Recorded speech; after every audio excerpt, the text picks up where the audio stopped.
In relation to the central bank and the legislation that governs their activities, is it time to review that legislation and to ensure that in some way that they can play a part in attracting another bank? For example, Spanish banks were interested in coming in as the majority shareholder in 2 banks. It could have been insisted that rather than, allow them to buy the books of KBC or the Ulster Bank, that we would have encouraged others, asking those 2 banks to stand back and asking others to come in. Because it appears from KBC and Ulster Bank and the manner in which they have approached their exit from the market, that this was long in the making, and that the process of consultation, if you want to call it that, between the understanding between the banks, Bank of Ireland and AIB, in relation to Ulster Bank and KBC. So, no, the opportunity was lost to attract in someone else, another player. Now, separate to that, then, the central bank conducted the inquiry into Davy, and there was no role for an Oireachtas committee to look at it, not to make findings, but just to look at it generally. So we now have to rely on the independent company that's coming in to do the analysis of the Davy transactions and so on. Again, legislation, for the future might be that the central bank will be allowed to name the banks and name the individuals concerned, so that we get a more transparency into the system.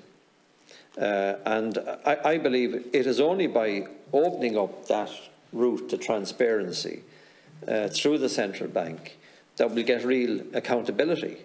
Because it's clear from people that deal with banks now, whether you're a bad debt or whether you're trying to take out a loan, the banks are becoming far more difficult to deal with, even down to resolving some of the issues that have been raised here in this committee. The EBS tied agents issue is one that has gone on for years and years. It's been in court and so on. And no effort is being made by AIB or the EBS to sort out the tied agents issue. And there are people's livelihoods were at stake here. And now the same people are paying for the fact that the bank itself will not come forward and at least talk and find a resolution. So out of the pandemic and out of our banking experience and out of the whole history of our financials, is it time to look at the central bank, how it operates, giving it more powers, giving it the ability to name names in the context of their reports and so on. And will you change the legislation or enact legislation regarding personal responsibility or individual responsibility in the context of those that are found, to have been associated with some form of wrongdoing? Because no person is accountable anywhere in this country. Bar if you rob a pair of socks out of a shop, you'll be up in court the following week. But that's only the law for the ordinary person. There's no law for the ones that have, are well up the food chain. So firstly, to deal with your case regarding changing the legislation of the central bank, I'm not going to be bringing forward proposals to change the legislation of the central bank so they have some kind of role in attracting investment or banks into our country. They're a regulator. It's their job to regulate, not to look at how they can attract banks into our country.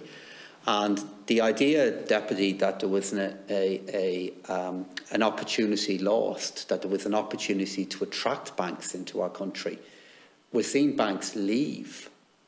It is not the case that there is a large number of retail banks knocking on your door to come into Ireland to set up business. They're going. And what we now have to do is consider what is the right environment and the right policy framework anchored in an independent central bank to try to ensure we have a banking sector that's financially stable, is competitive, delivers investment and credit, and continues to be an employer in Ireland.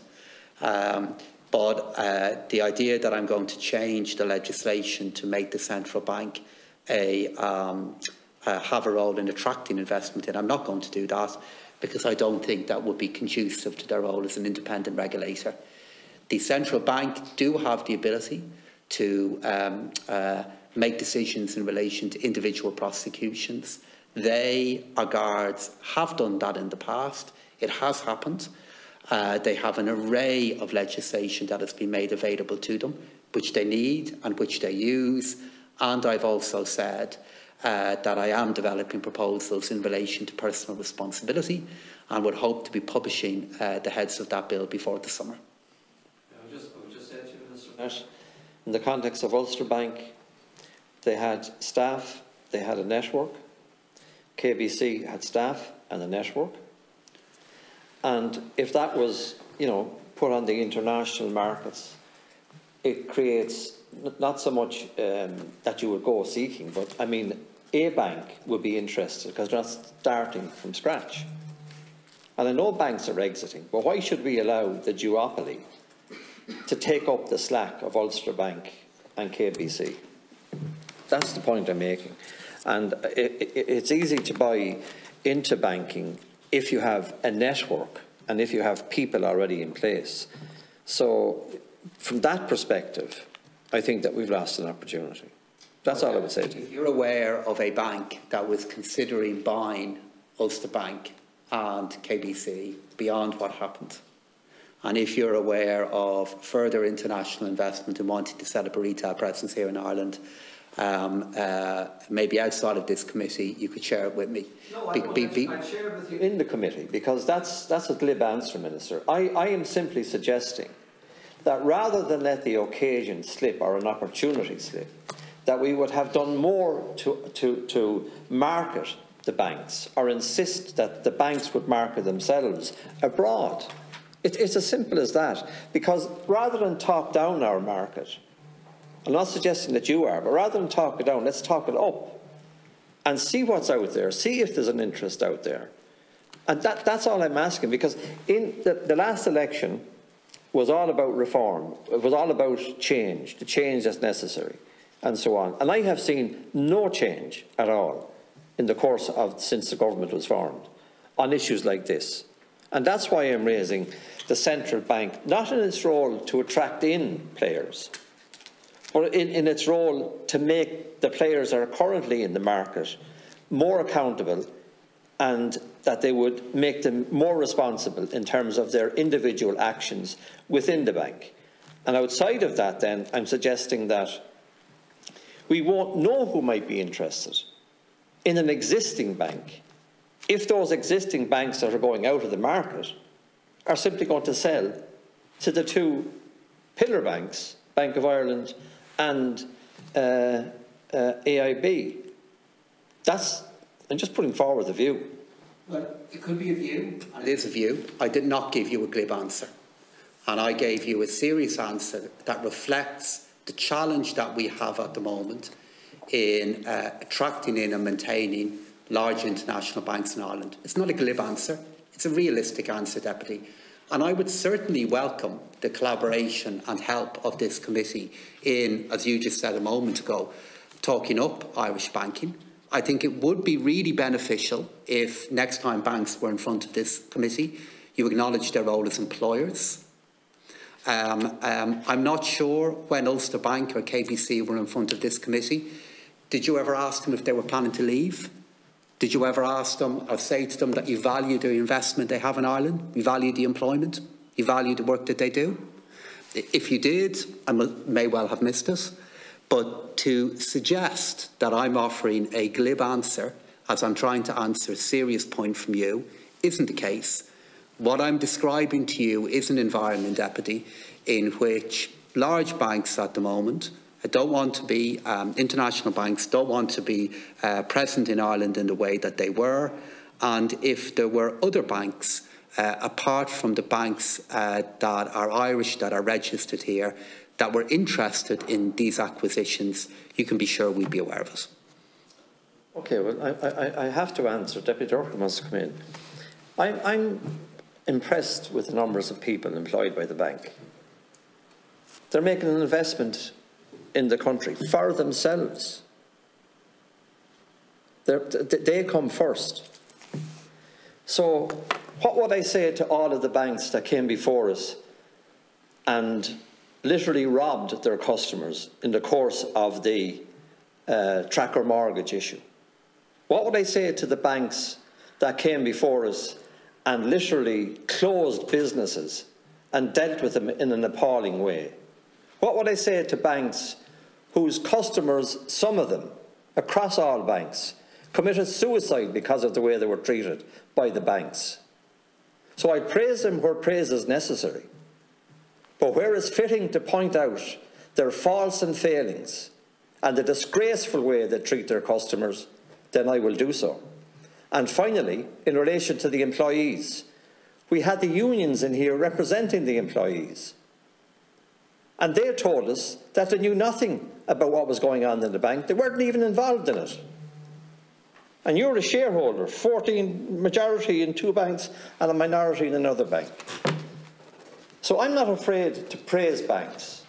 I'm not afraid to deal with banks. I've dealt with them all of my life.